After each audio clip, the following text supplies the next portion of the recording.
Muitos casais preferem não se casar de papel passado no cartório. Nessa situação, eles resolvem formalizar a relação com uma certidão de união estável. Tema de hoje do quadro Piauí TV Responde.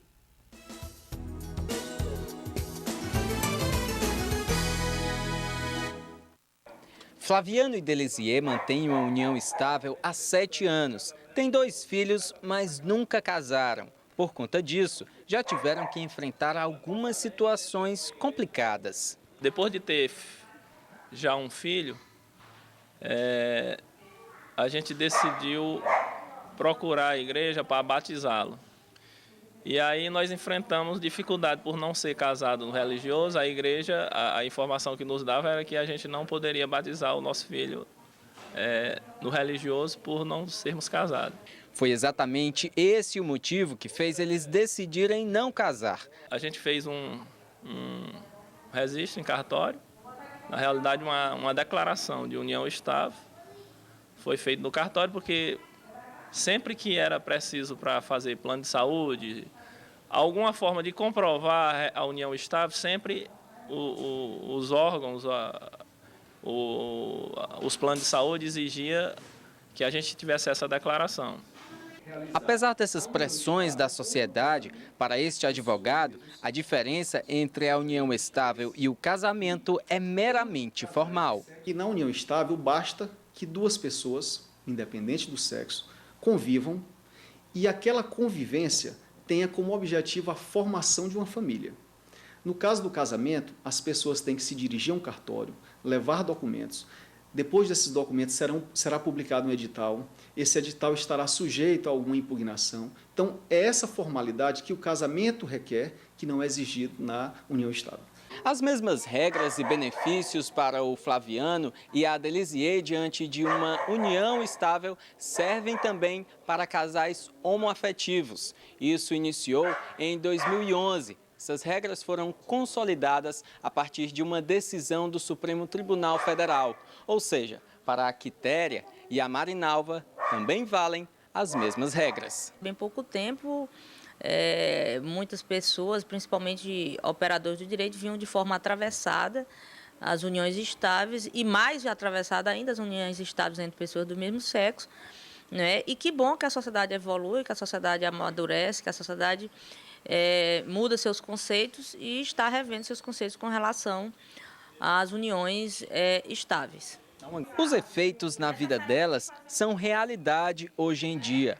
O financiamento da casa em nome das duas é um exemplo. E não é só isso. Nós obtivemos o direito de eu acompanhá-la, eu acompanhar a Marinalva quando ela fez cirurgia, né, médica.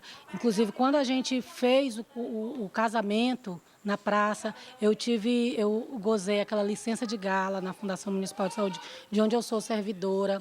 Ela me colocou no plano de saúde dela, eu a coloquei no meu e na minha previdência também. As portas se abriram, né, a partir daí, e está tudo bem melhor agora.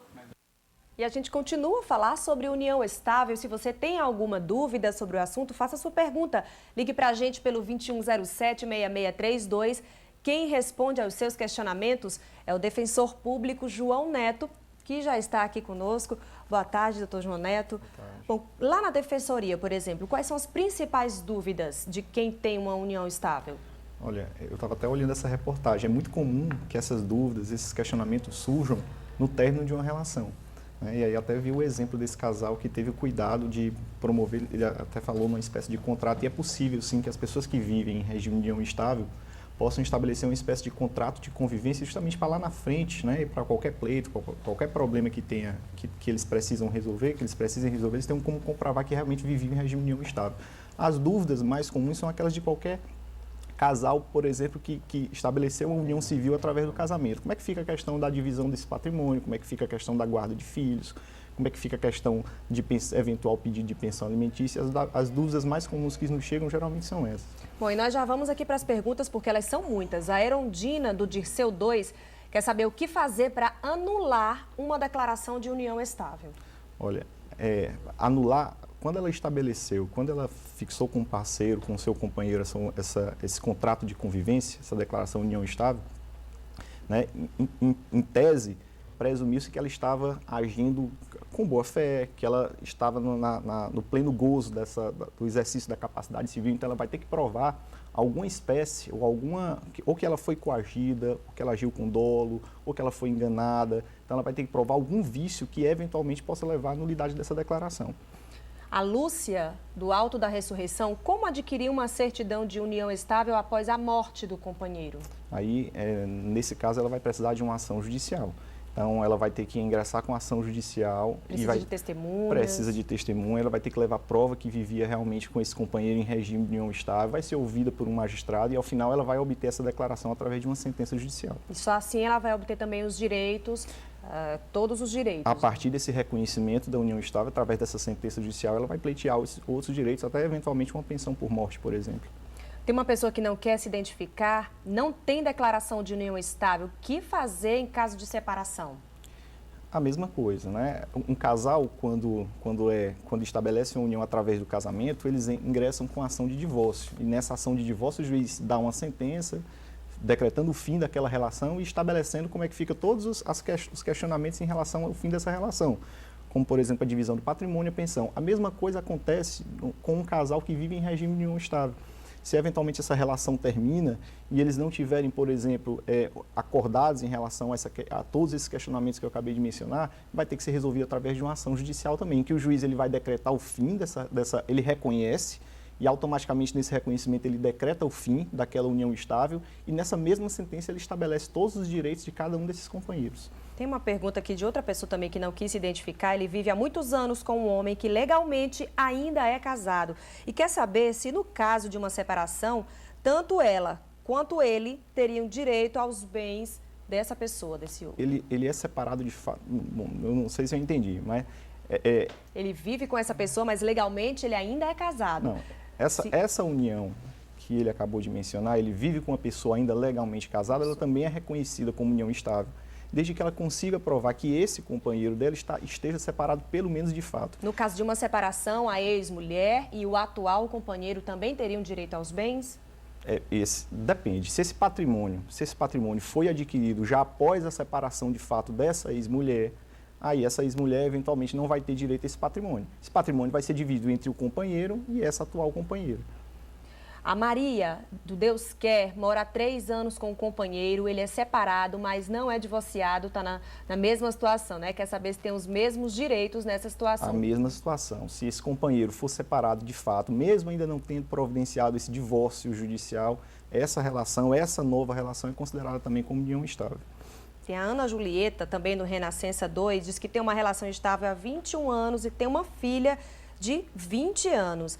Na ausência desse marido, de repente, se ele morrer, quais são os direitos dessa filha? Olha, no caso, ela é filha, ela vai ter o direito em relação a todo o patrimônio deixado por pelo pai. Inclusive, tanto a filha como a companheira, né? Aí a gente vai aplicar basicamente as mesmas regras. E aí, é até importante que se diga se existe hoje, atualmente, na legislação, alguma diferença em relação aos regimes de união estável e o casamento é com relação à sucessão de bens, ou seja, quando essa pessoa morre e deixa o patrimônio para ser partilhado. Infelizmente, a gente ainda tem na legislação uma certa marginalização, uma certa discriminação em relação à companheira. Pequena, mas ainda temos, que está sendo resolvida através das decisões que a gente encontra hoje nos nossos tribunais. A Cléia, lá do Parque Jacinta, quer saber quanto tempo a declaração de união estável é válida, e aí eu já me emendo também com a pergunta, existe um tempo para que essa união estável seja reconhecida legalmente? A união estável ela tem uma série de requisitos para que aquela relação realmente seja reconhecida como uma relação de união estável. Né? Se costuma muito falar em tempos. Será que são 5 anos de convivência? Será que são 2? Posso dizer para você que não se tem um tempo pré-fixado para que aquela relação seja considerada como união estável. É importante que aqueles companheiros se unam para efetivamente constituir uma família. Aquela relação eventualmente tem que ser considerada pública, né? É uma relação que já, por exemplo, constitui um patrimônio através do esforço comum daquele casal. Então, tudo isso são requisitos, às vezes, muito mais importantes do que esse período de coabitação, de convivência, que a gente costuma achar que às vezes, é fundamental para o estabelecimento dessa união. E essa declaração não tem validade também? Não, óbvio que não.